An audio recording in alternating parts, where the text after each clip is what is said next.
Hi, everyone.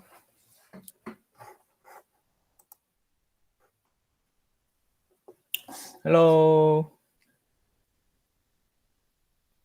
Okay, welcome to today's lecture.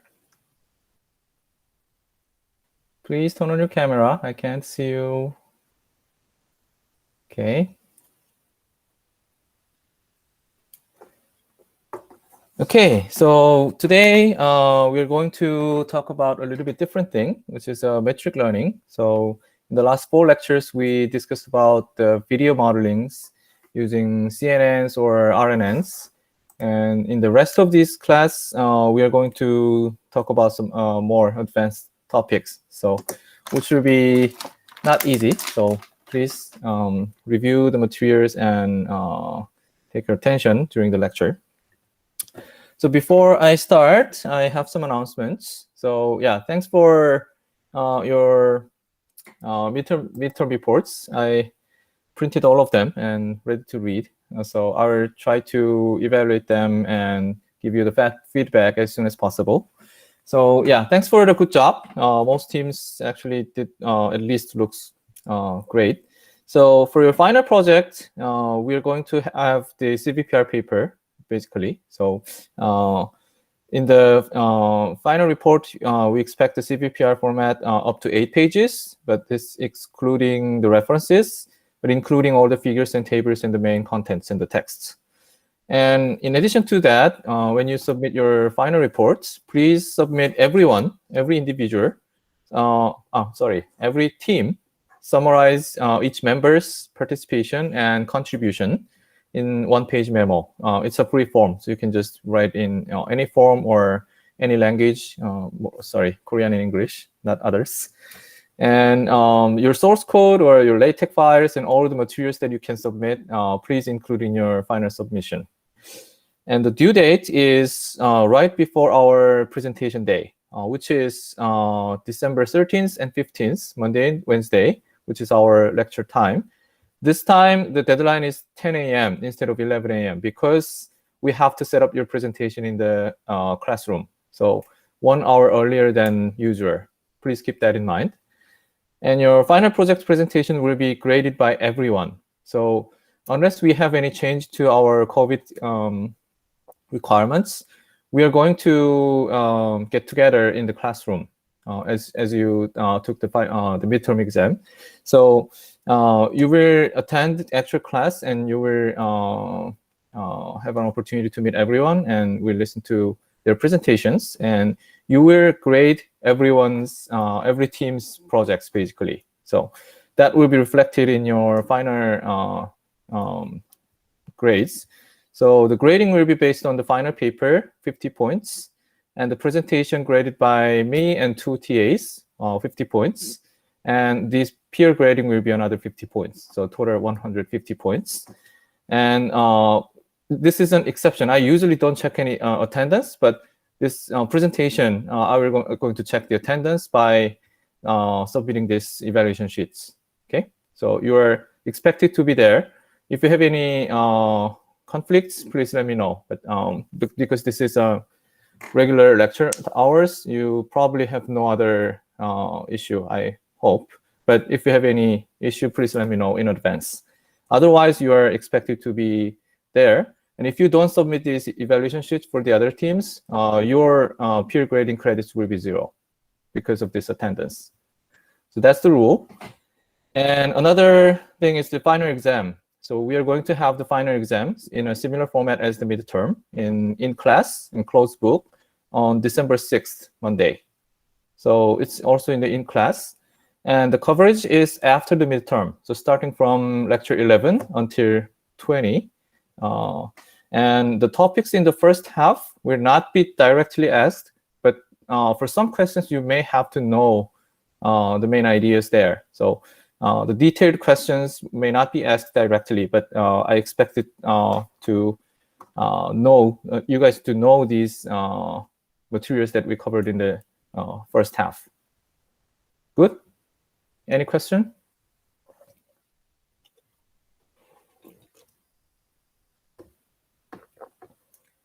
Okay, and we will try our best to grade the midterm and the homework too as soon as possible. Okay, so let's start some review questions. So in the last lecture, we learned about RNNs and LSTMs and how to use that for video models. So we learned about conv LSTM models particularly. So let's ask Kim Jin.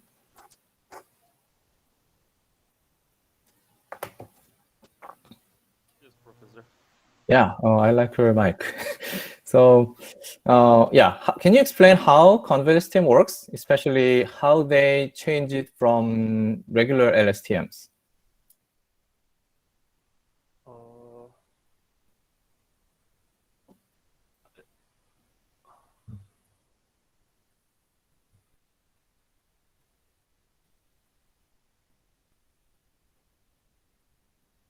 So what was the main change they made on LSTM to make it conv LSTM?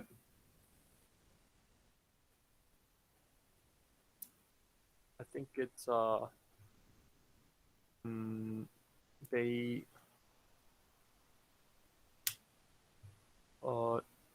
they made some extensions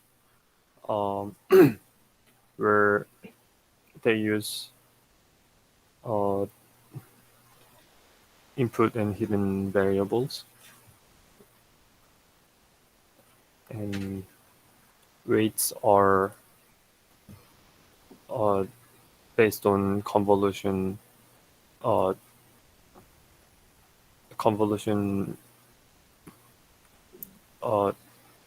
they're updated. I'm sorry, I'm not really sure. Okay, yeah, that's fine. Okay, I'm gonna ask once again to someone else. Im Junsu? Yes. Yeah. What was the main change of conv LSTM from the regular LSTM? I think using convolution operation instead of fully connected layers is the main difference. Yeah. Okay. Anything else?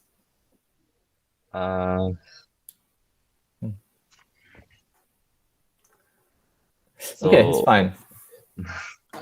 It might sound minimal, negligible, but I think it is also important. So the input is usually an image, and in user LSTMs, the embeddings are a vector, not a matrix.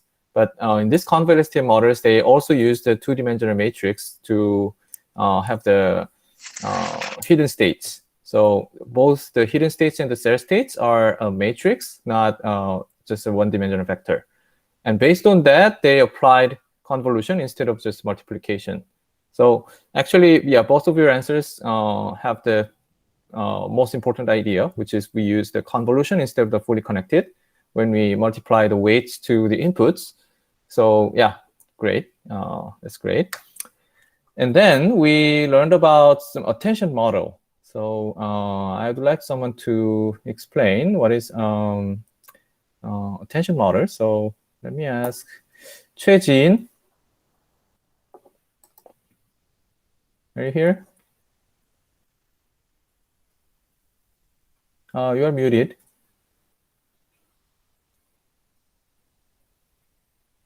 최진, can you please turn on your microphone and answer?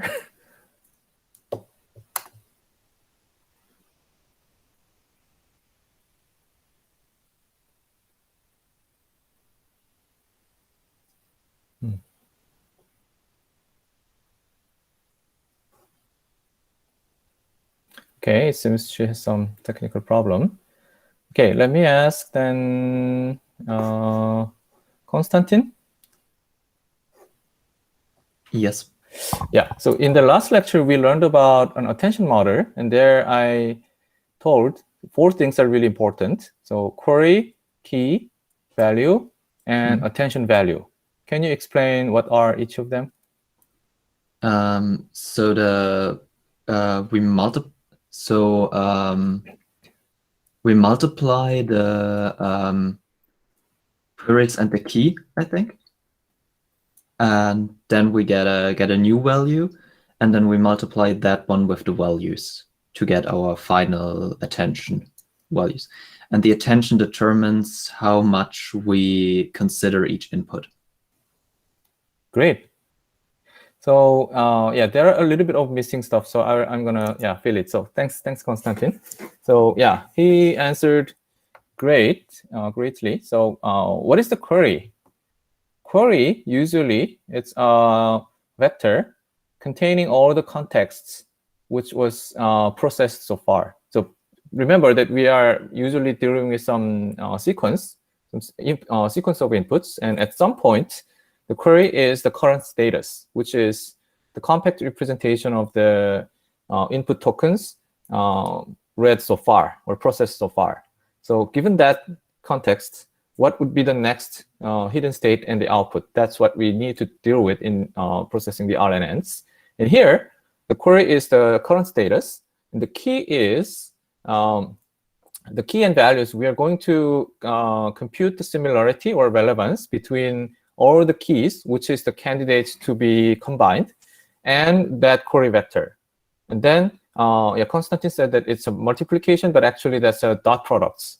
Dot products is one way of measuring the similarity, because dot product is, by definition, it's their norm is multiplied, and then the cosine theta, which is the angle between those two vectors. So if they are directing the same direction, then the theta should be 0. And then because of the cosine, the shape of the cosine, that is the maximum, which is 1. And if they are perpendicular, then they direct completely different positions, and then the similarity between 0. And if they are directing to the opposite direction, then they becomes -1. So that's why the cosine function is used as a measure of the similarity. So we use the dot products to compute the similarity between the query vector and all the key vectors, which is the representing each of those candidates to be combined. And then the similarity between these are multiplied to the value vector of those candidates, and then they are average summed, basically the convex combination. So that is the updated, reflecting all the contexts. So we always call it this contextualization task. And then that is kind of transformed from its original input, which is the query vector. So now it's updated to the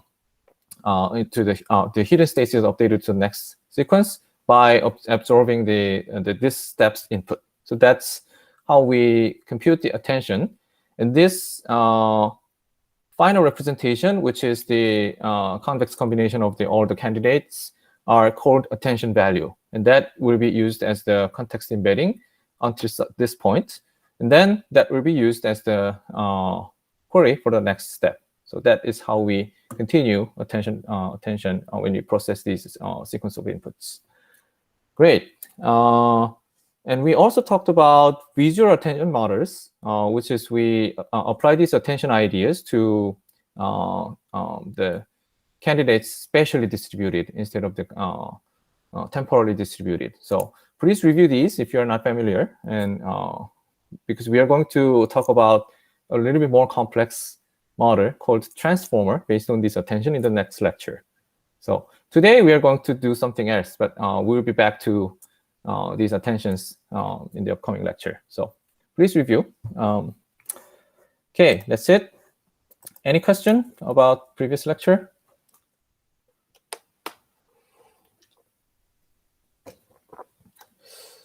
Okay, so we are going to talk about something different today. So let me introduce some high-level ideas first. So far, we just considered about the supervised setting, which is given some image, we have a label. Usually it's given by a human labelers. And we trained some model to consume this input and then process some operations inside and then output the label score.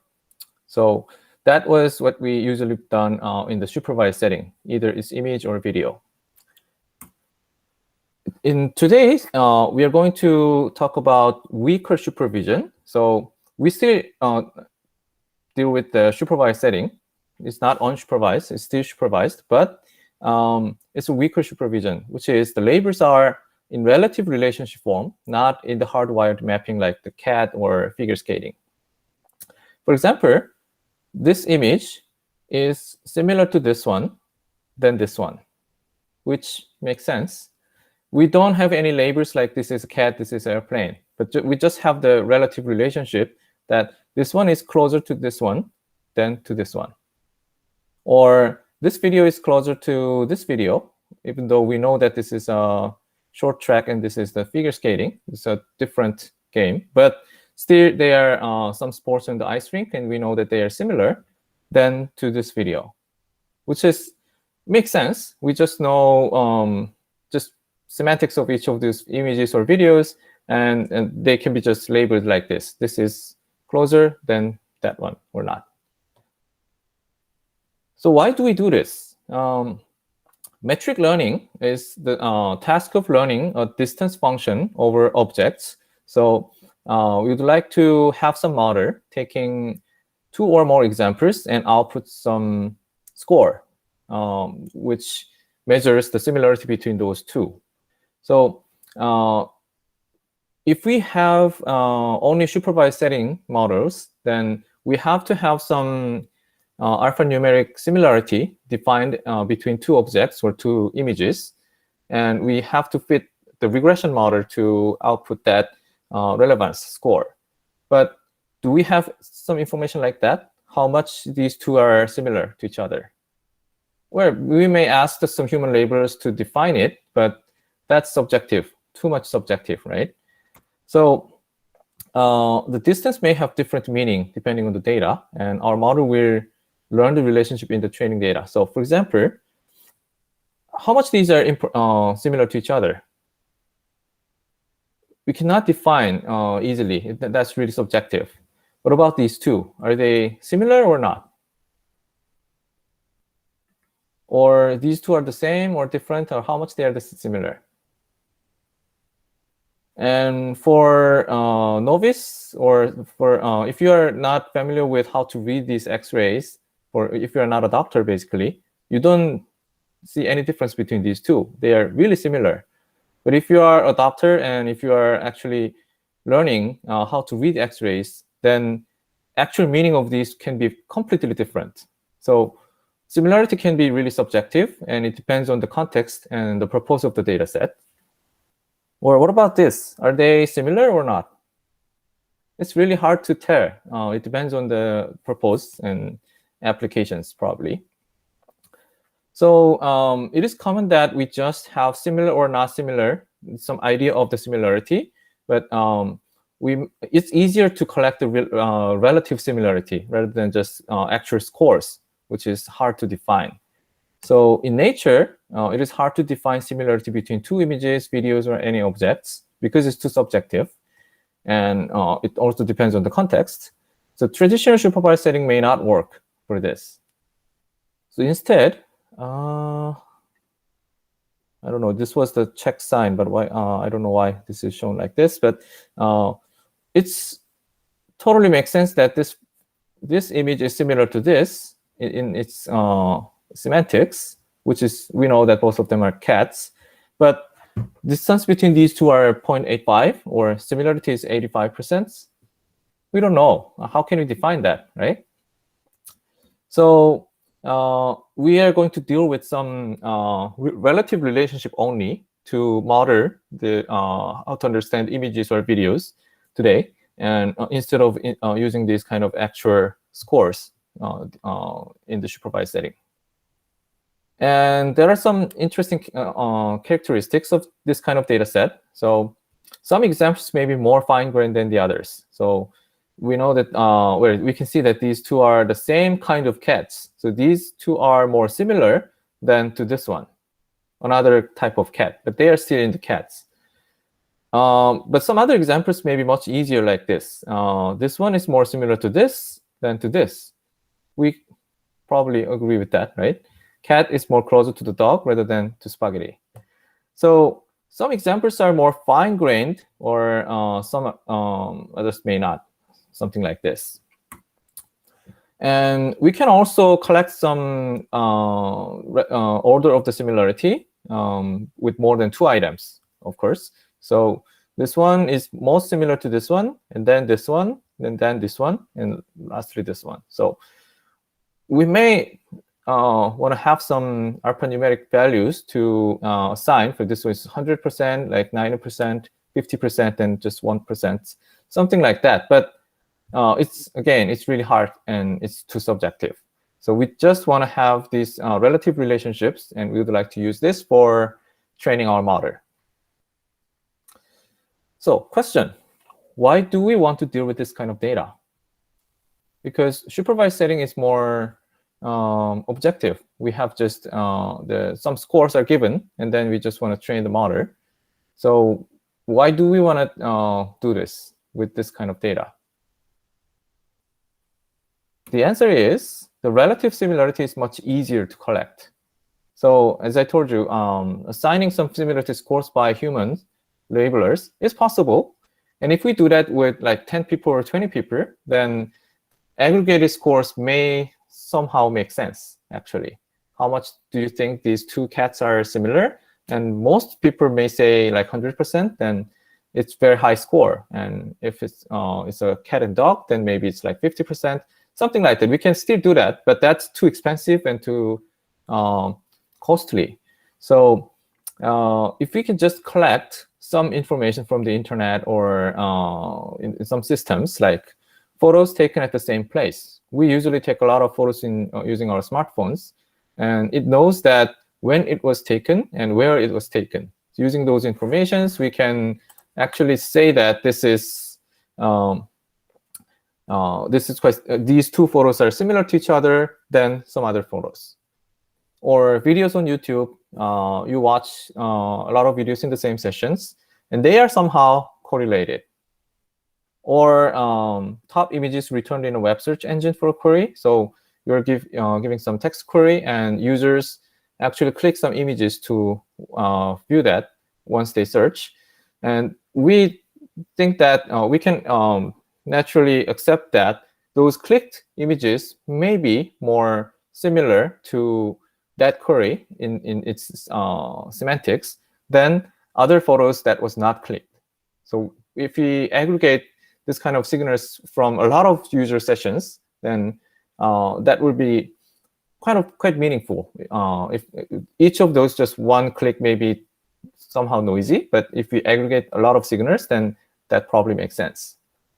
Or items co-clicked in the search results when in the shopping malls, then we can use that signal for example, recommendation systems, and a lot, many more. So just collecting this information is free, basically, because in the system, they can just log them instead of asking the human labelers to define the similarity between 2 images.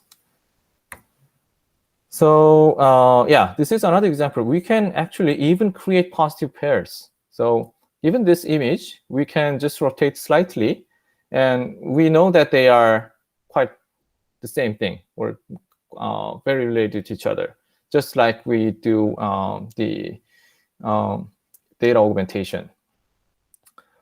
But keep in mind that the data can be sparse and noisy. So even though we usually accept the relationship or the annotation observed in the data set as ground truth, and it's kind of really truth, but similarity, this can be really noisy, something like this.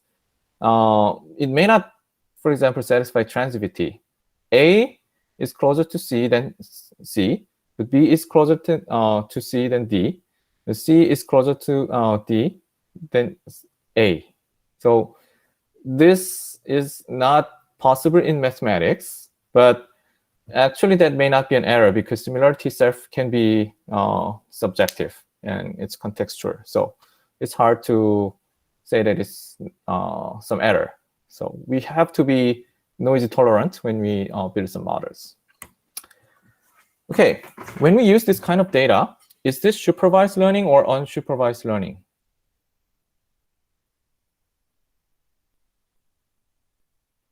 이서영, What do you think?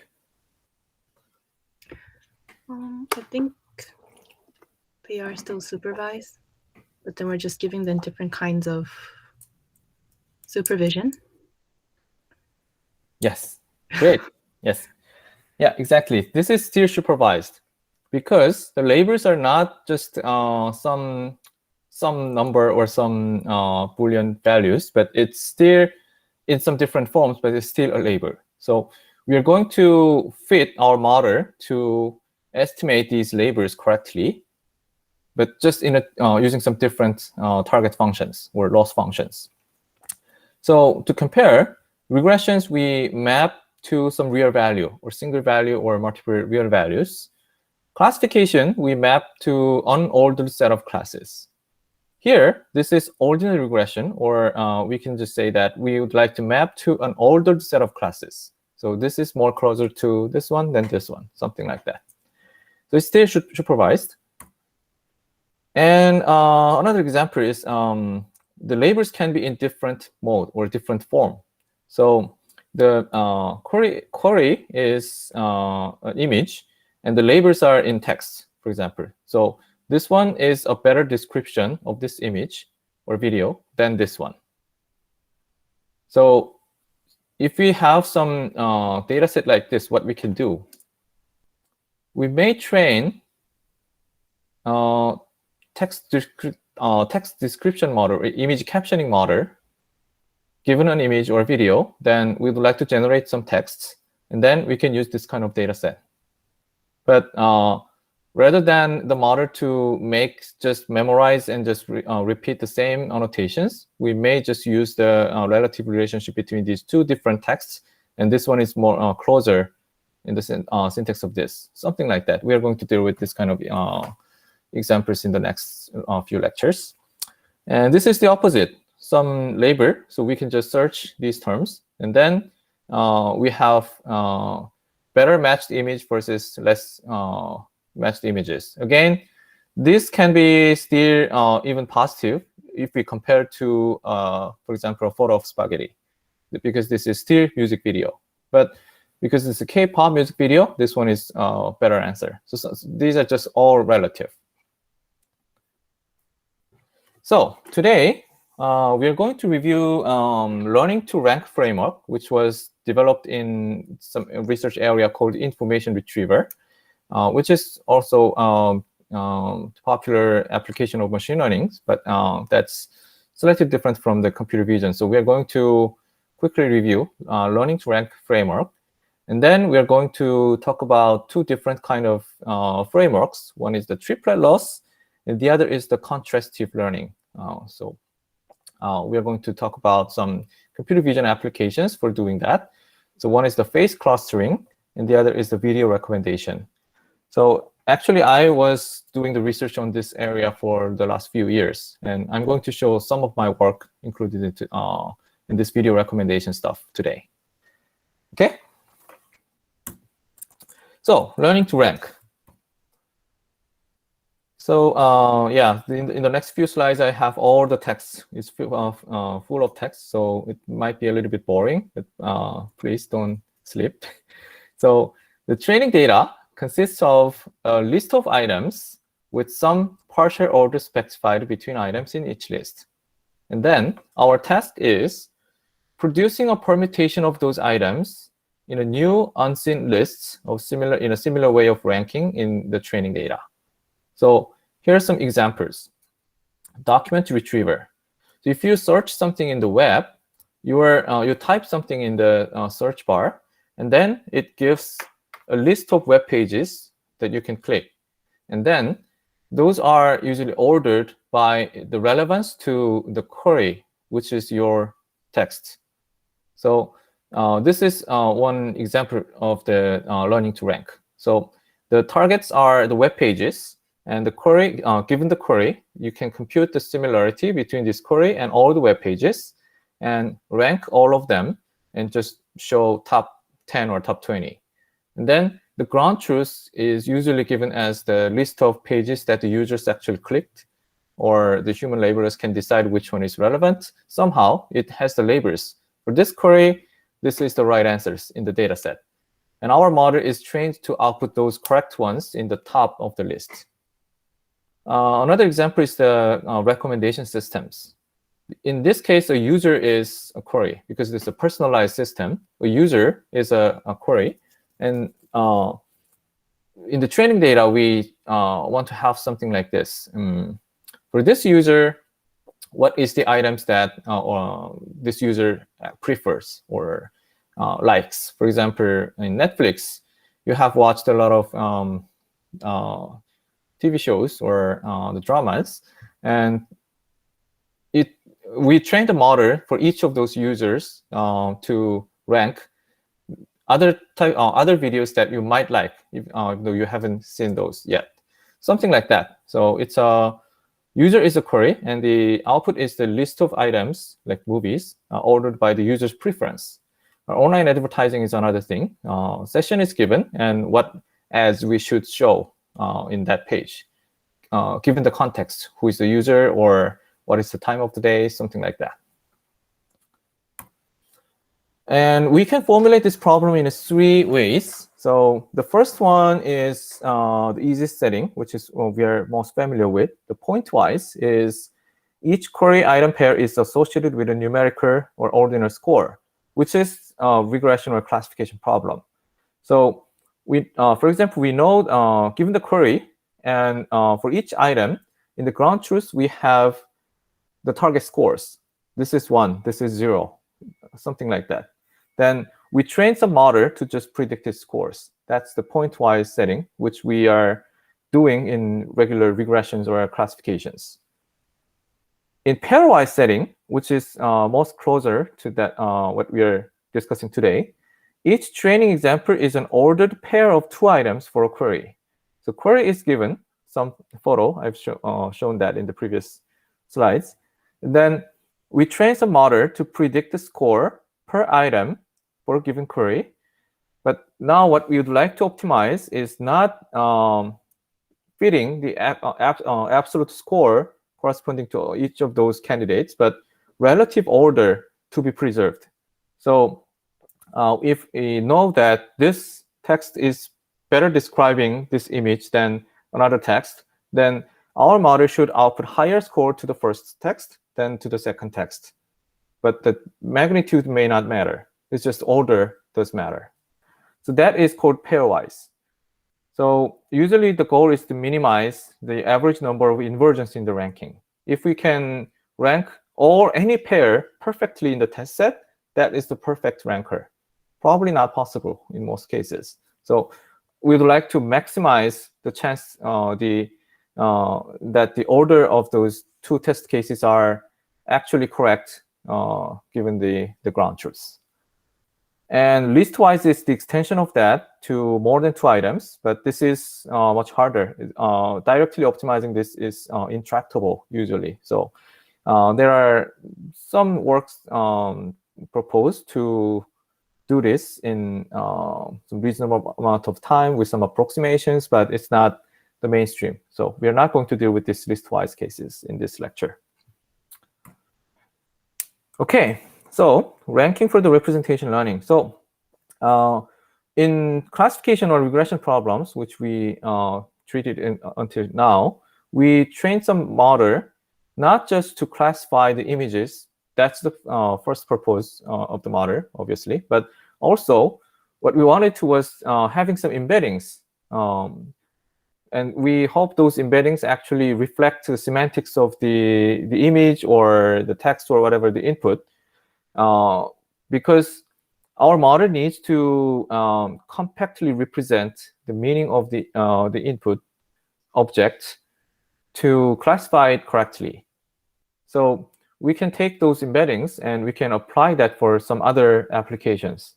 So here's the same thing. We would like to train some model, not just to rank, but also we would like to generalize those embeddings for other tasks like classifications or anything.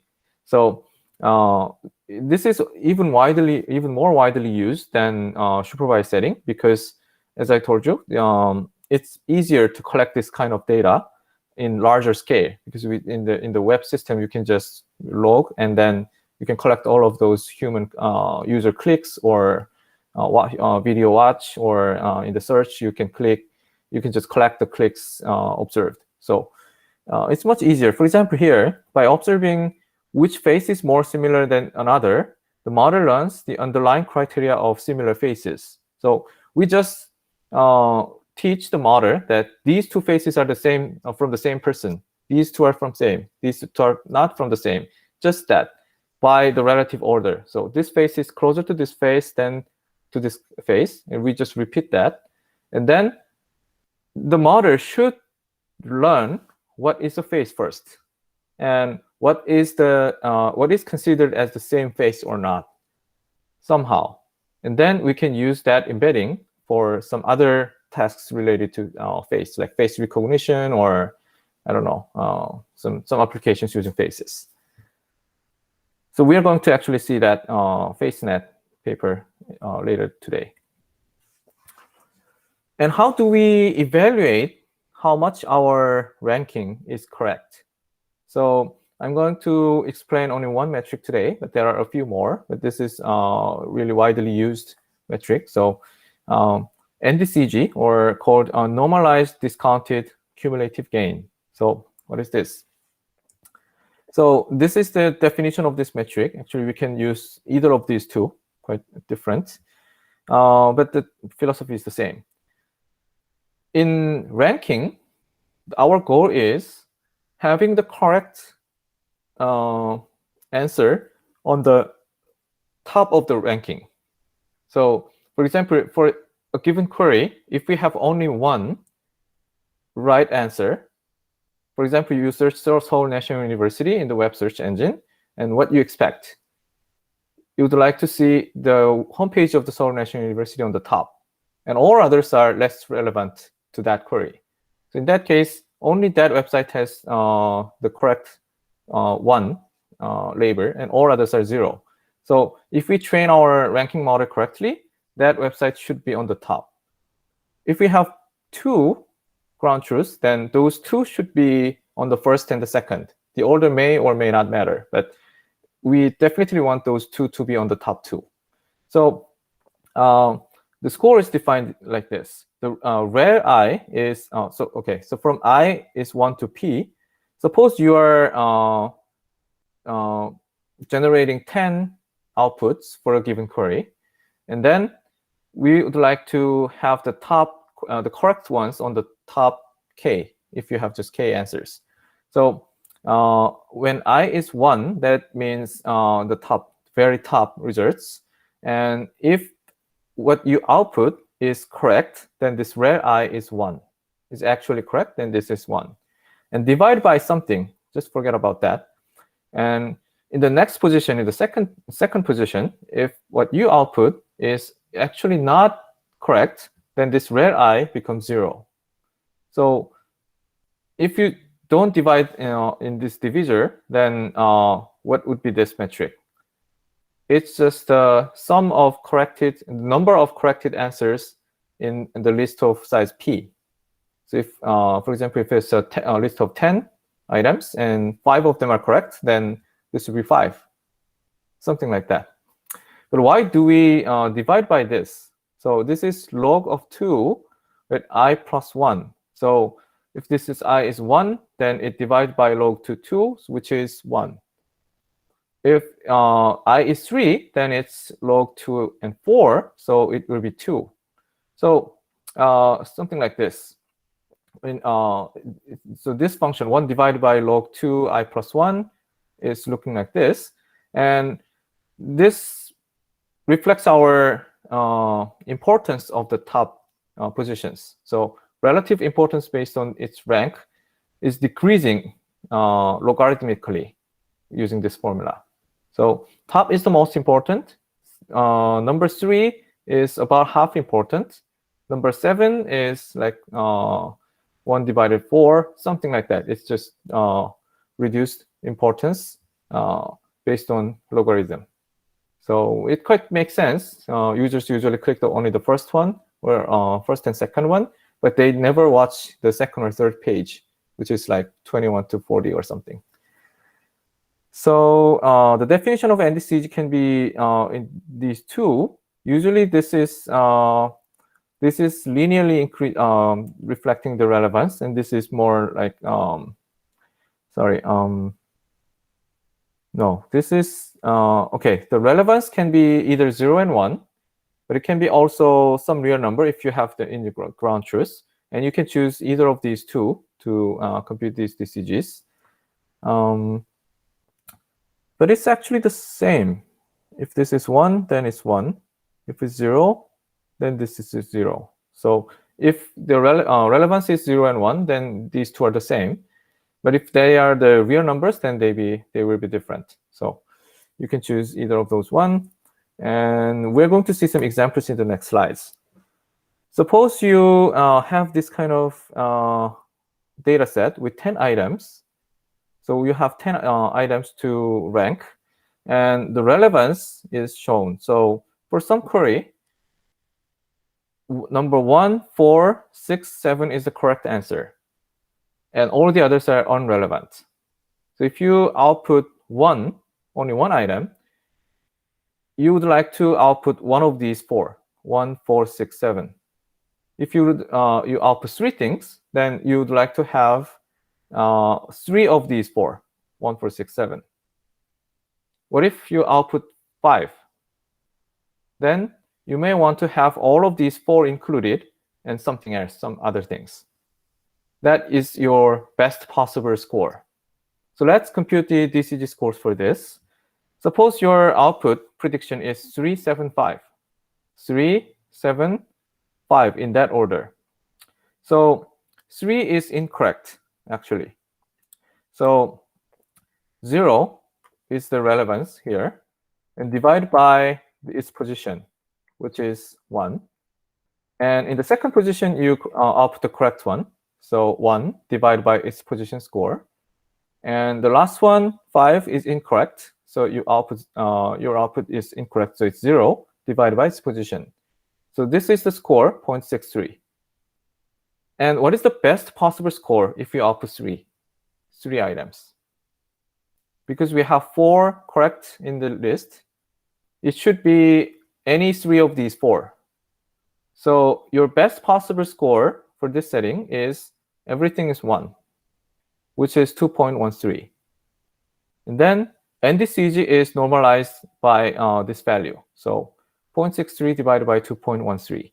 So your score is just 29% correct, which is bad, right? You output 3, but only one of them is correct, and you even missed the very first position. So this is not a good recommendation, basically. What if we output 5 instead of 3? So in addition to these 3, we output 4 and 2. And 4 is correct, and 2 is incorrect. So then we add these 2 things. Fourth one is correct. Fifth one is incorrect, and divided by its importance. And what is the best possible score for the same size list? Because we have only 4 correct answers in the data set, the fifth one cannot be the 1, right? So in this case, the best possible score is 2.56. And then the NDCG score is 41% correct. So now you have more chance to win, but we'd like to have the correct answers as top as possible. Now, do you understand the main concept of the NDCG? Yeah, so this is really widely used in this metric learning. So please be familiar with this. The internet connection is correct, is okay. Okay, great, yeah. Yesterday in my area, the internet was gone for like 3 hours. It's Silicon Valley, by the way. So yeah, that's still happening in Silicon Valley. In Korea, it's much better as far as I fear. Okay, so now let's come back to our computer vision and talk about triplet loss. So so far we learned about a lot of loss functions, especially we used cross entropy or squared loss or many other loss functions so far. Triplet loss is another form, but it's slightly different. So this is more for more suitably designed for metric learning or this kind of weakly supervised setting. So our goal is, each training example is composed of 3 examples or 3 videos or 3 images, and they are called anchor, positive, and negative. And our goal is, given the anchor's position, we would like to put the positive closer to the anchor than to the negative. So if we observe some situation like this, positive is farther than the negative from the anchor, we would like to update the embeddings such that positive is closer to the anchor than to the negatives. So if we repeat this process for many examples in the data set, then we hope that the model can generalize to unseen set of 3 triplets in the test set. That's what we are going to learn. Are you following? Yeah. So mathematically, it is defined like this. The loss is sum of all the training examples, training triplets indexed by I. And each training example I, we have 3 videos, let's say just videos, which is anchor, XIA, and positive, XIP, and negative, XIN here. And the distance between anchor and positive is smaller than this the distance between anchor and negative by at least alpha, which is called margin. The importance of this margin will be seen in the next few slides. So before we talk about its mathematical meaning, how should we collect this positive and negative data? We need the ground truth, right? So the anchor and positive is usually collected from some positive pairs, something like co-clicked images, clicked images from the search, or co-watched videos, or I don't know. We can just collect or some co-watched movies in the Netflix, something like that. We can just collect from some positive pairs known, but negative examples are usually not explicitly collected.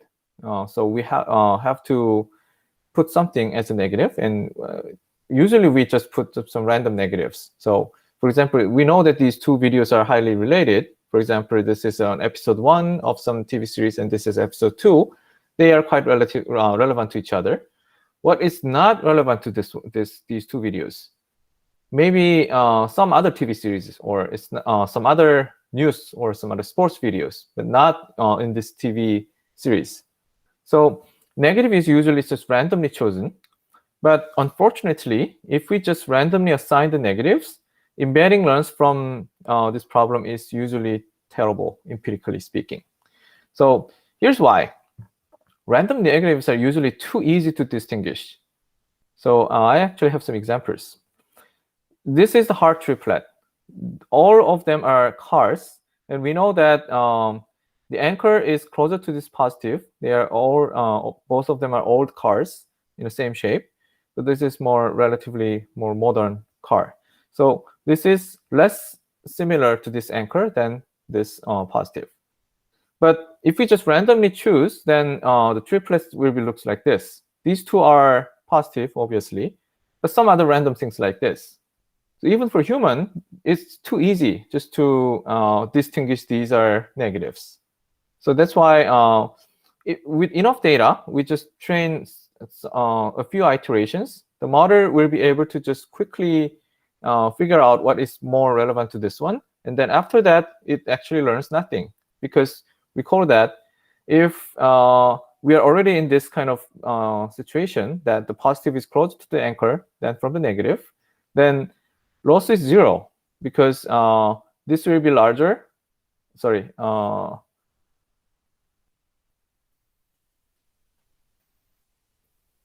Which one is larger? Yeah, this will be larger because this is more distance. So this will be larger, and the entire thing will be negative if the difference is larger than alpha. Then because of this plus sign, which is if this is plus, it outputs. Otherwise, it's just 0. So the loss becomes 0. That means once the model is trained to just distinguish these shoes and the car, then it will not be able to learn anything, just even though we just try to train with more examples. So what people suggested to remedy this is online negative mining. So how can we assign hard enough negatives to the training process to pick up the right negative to update the embeddings? So in the current mini batch, we have multiple examples like this, anchor positive and negatives.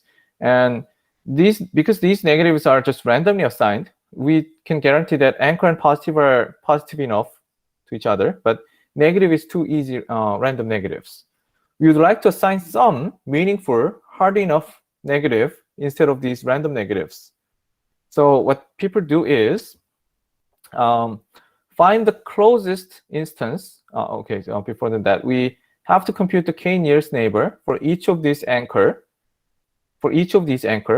to every other instances in the batch, like all other instances basically, either anchor positive or negative, and then find the closest instance in that is not a positive pair to the anchor. So except for this positive, we try to find the closest instance to this anchor, and we substitute this negative with that one.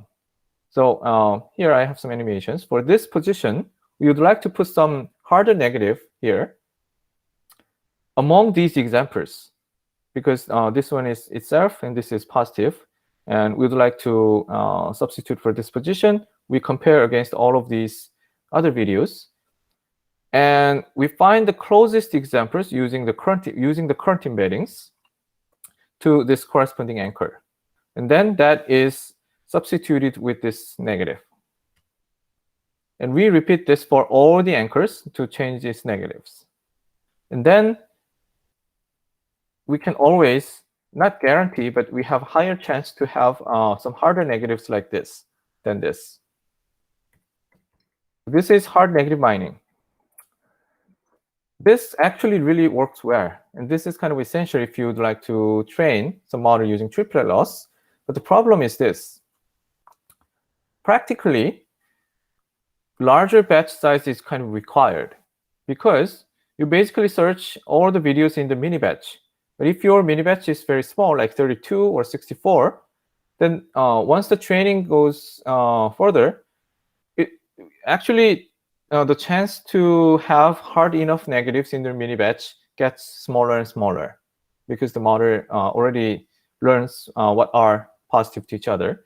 So you need actually more candidates to have at least one hard negatives. So when you increase the mini batch size from, I started this from 128 and double every time, and up to like 72,000, 7,200, the overall performance gets better and better again and again. So with very large batch, it can achieve its best performance, but this is too large. The batch size of 7,200, and because of this is triplets, we have to multiply by 3. So we have like 21,000 of the videos are in the mini batch. It's not really mini batch, it's really huge batch. And obviously, they do not fit in the GPU memory. So I had to train this model in CPUs, and I took like 2 weeks or more, even using Google infrastructures. So that's a really huge problem, and we'll be back to that issue later, how to change that. But before that, let's talk more about how should we choose the hard negatives.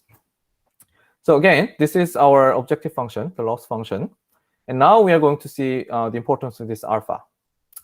So I just told you that so far I was ignoring this importance of this alpha, and I just told you that we always choose the hardest negative, but that's actually a little bit dangerous. Why? If, suppose this is alpha, is our anchor, and this is a positive. So this dark blue circle is the range within the positive. So -1, the negative candidate 1, is even closer than to the positive. And then the lighter circle, this lighter blue circle, is within the margin alpha. So it's farther than the positive, but closer than the distance to the positive plus alpha. So within the margin. And -3 is even farther than that. So let's see each of those. N1 is located within the circle, dark circle, which means it's even closer than from the positive. So in this case, what would be the easiest way to minimize this loss function for this example? Because this part is effect is larger than this alpha, we can just set this fx to be 0 for whatever the input, which means we here what we call it collapse. So we just ignore this fx completely, and then the loss will be just alpha, constant. So that is actually the easiest way if we always choose a hardest negative. So the model may try to do that, which we don't want. Our goal is actually building this f function to correctly or embed those video features reflecting its semantics, such that the more relevant videos are located closer and vice versa. But it can just ignore that, and it's just pay alpha to just collapse this f. If we always force to use the hardest negative, even closer than the actual positive. So if we choose N2, which is called semi-hard negative, so they are slightly farther than P, the positive, then actually the model cannot choose just paying alpha, because then the benefit is smaller. So paying alpha is more expensive. Then they have to update these parameters in this function f to better locate embeddings of these anchor negative and positive. So this one is actually most desirable. The easy negatives, N3, then the loss is 0, so it runs nothing. We should not use N3. So that's why we have to choose the negative, which is just farther than the positive within this alpha. That is the safest way to run these models. Do you understand this part? A little bit more details about this, but yeah. So this is the paper called FaceNet, which was published by Google in 2015. So they try to solve face clustering problem using these methods. So this task is locating the embeddings in the embedding space, the face crops of each person. But if they are coming from the same person, they would like to put them in this same cluster. And if it's a different person, in a different cluster. So probably they have developed this to auto-label the faces in Google Photos app. I'm not sure, but they probably have done that. So FaceNet predicts similarity between two faces with a threshold, with some hyperparameter threshold. They can decide that if they are the same person or not. Like in this, I think these three are, I don't know, these two are the same, these two are the same, these two are the same. So with some threshold like 1.1 maybe, then it can perfectly cluster these people, right? So this can be used in many applications like face recognition, verification, or clustering. And actually, I was really surprised in 2019, May. So it was like 2.5 years ago. I went to Hong Kong for a vacation. And at their border control, they take my photo when I enter the country, the city. And then when I come out, then they take another photo of me just once. And then they match using these face recognition techniques in their system. And if they believe that it's the same person, then it just the door is opened. So they have just two images of mine. Or I don't know, they may take multiple, but still at the same position, they just took a multiple or just one photos, and they can match and classify if they are the same person or not. And how do they do that for the border control? Because that should be 100% for sure. Otherwise, it would be really dangerous. But they are that confident to launch that kind of system at the airport. So I don't know. I can't even imagine that how these kind of techniques are developed and being launched in that kind of important places. So yeah, I was really shocked at the time. I don't know what Chinese government or American governments are doing with these kind of technologies. So this is the architecture of the FaceNet. So they used ZFnet or Inception backbone. You should be familiar with these names now. This is a variant of the AlexNet we learned in lecture 8. So the batch is these weird colors because this is triplets. So they just marked blue is anchor, green is positive, red is negative. And through these deep architectures, they get some embedding, which is normalized, and they apply the triplet loss. So it's their results. So yeah, these are their most representative models, and their accuracy of the accuracy is defined here. Among the correct pair in the ground truth, number of pairs estimated as the same person. So that is achieves like more than 90% correct, which is amazing in 2015. So this is an example of the face clusters of the same person. Not everyone, but actually a lot of them are look the same or not, I don't know. This is a cluster of babies, which also maybe these three are from the same. These two are the same. Yeah.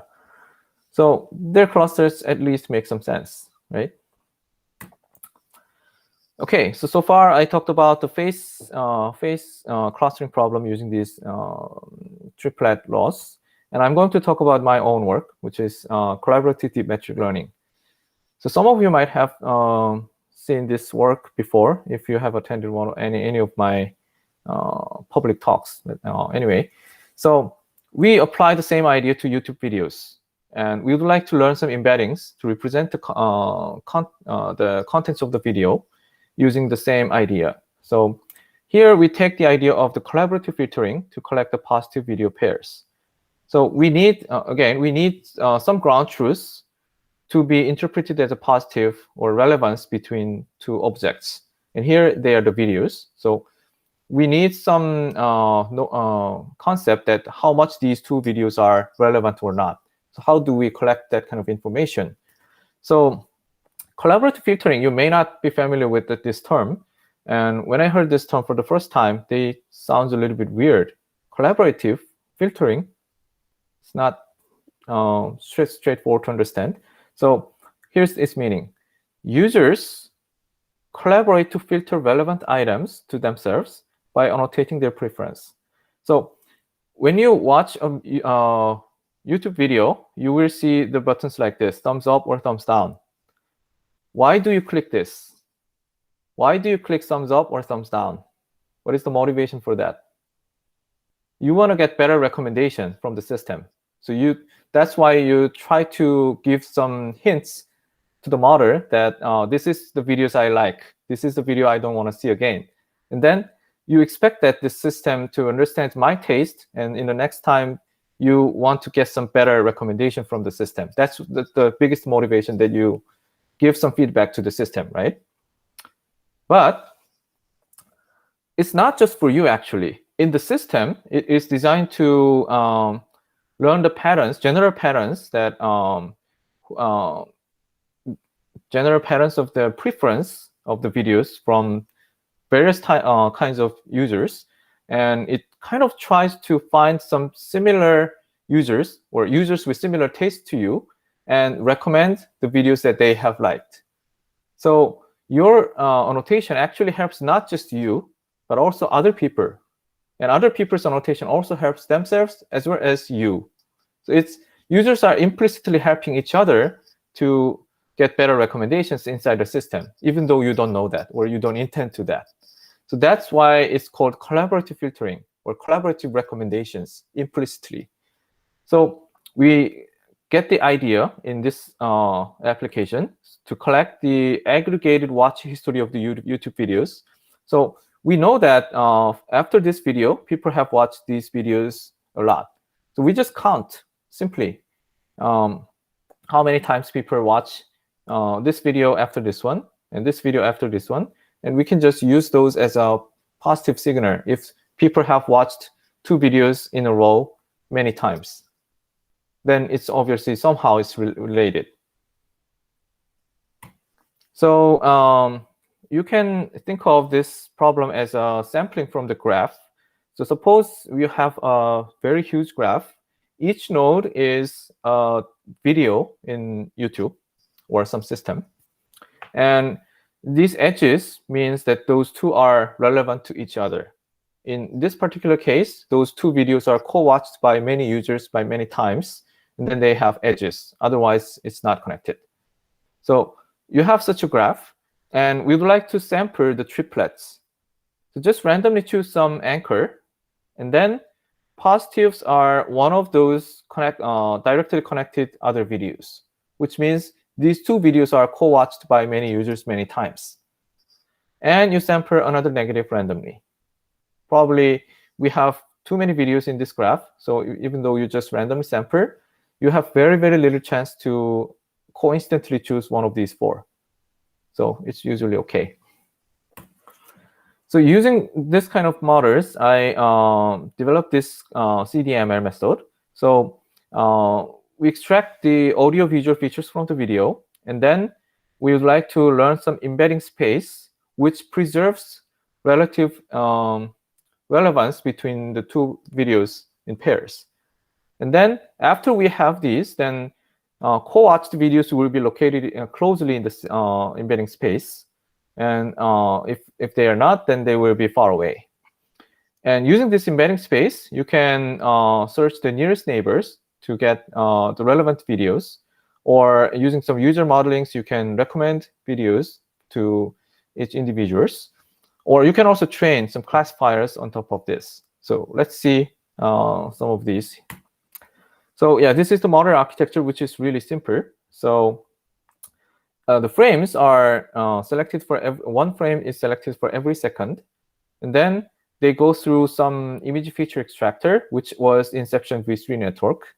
And then each of these are represented as a vector. Each of these frames are represented as a vector. Then we just take the average pooling to have just video level representation. We talked about this in the previous lecture.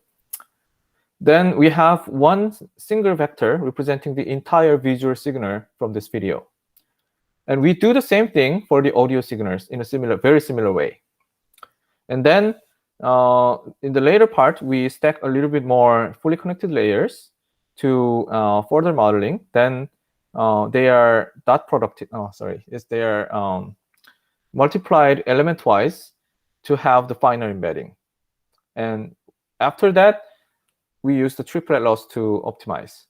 So the first part is just frozen. We just use the pre-trained Inception V3 model, and only this part was trained, which is much lighter, right? Just as a few fully connected layers, and that's it.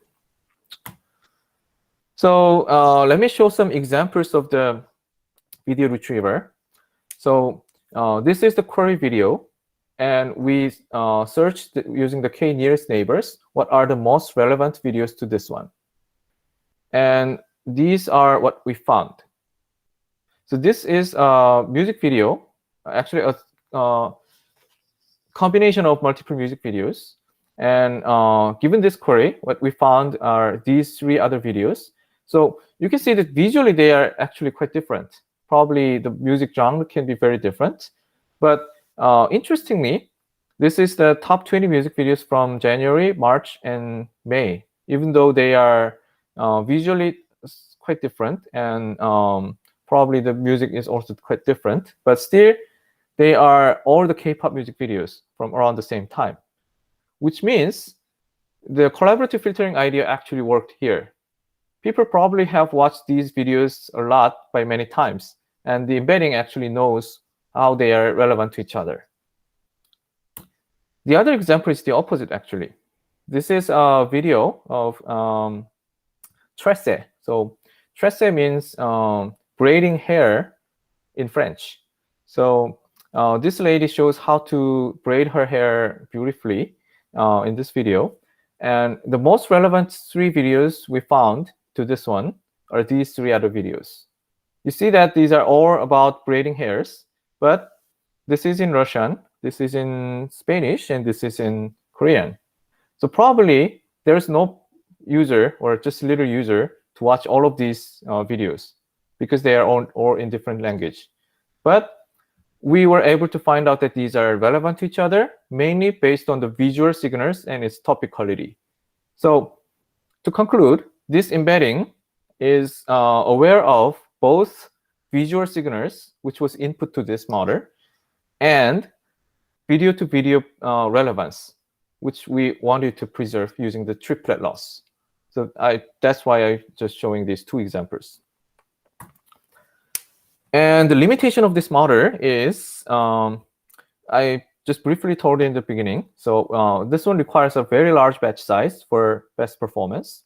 So that is mainly due to the online negative mining. So as I told you, it was like taking 2 weeks or more, even using the Google's infrastructure. And I actually used like 10,000 machines to train this on CPUs because it was not possible to train on GPUs because of the memory issue. So why? Negatives were initially randomly assigned, and we wanted to make further improvements by removing this condition. So the next question would be, any better way to assign negatives better than random? So this is the follow-up paper of the CDML model, which is called GCML, or Graph Clustering Machine Learning. So here's the main idea. Instead of assigning those random negatives, we would like to assign somehow hard negatives from the beginning. And then we don't have to do the expensive search within the mini batch. That was our hypothesis. So instead of randomly selecting the negatives from the entire relational video graph, which is really huge, choose them from the nearby. So here's the idea. The graph can be clustered into multiple clusters. And then those videos are quite highly relevant to each other. But instead of choosing the negatives just randomly from the entire graph, we can choose them from different clusters, but close from the target cluster. That's just the main idea. So the triplet can be created in a smarter way so that we can avoid the expensive hard negative search in the mini batch. So here's the idea. So we apply the affinity clustering, which is a bottom-up approach. So in the clustering, we collect examples that are close enough to each other, and then we combine them as a cluster. And in the next level, we combine those clusters again if they're close to each other. And we just repeat that with more relaxed threshold. So something like this. Here, these are all videos, individual videos. And we have distance between these given the graph. So we combine to a cluster if they are close enough to each other. That is called level 0. And then these clusters are combined again if they are close enough in the next level. We call it level 1. We repeat this process until, not until, we have just predefined the number of repetition. And we did that for 3 times here, up to L3. It does not necessarily everything is under one root.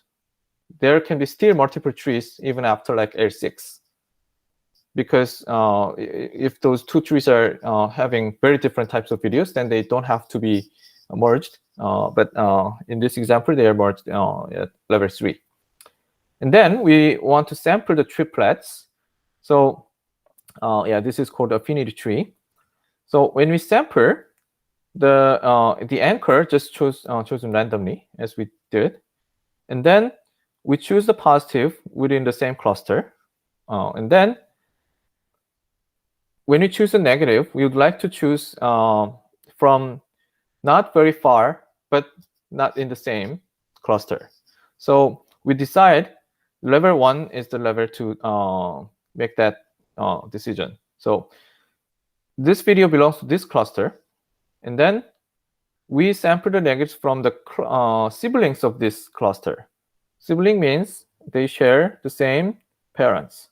So these two are the same, the sibling clusters, and we just randomly choose one negative among these 5 videos. This negative was not chosen any of these far away neighbors. So one good thing with this method is that we can always choose the right level to sample the negatives flexibly, depending on the data. And you can just try multiple different levels and choose the right level to sample the negatives.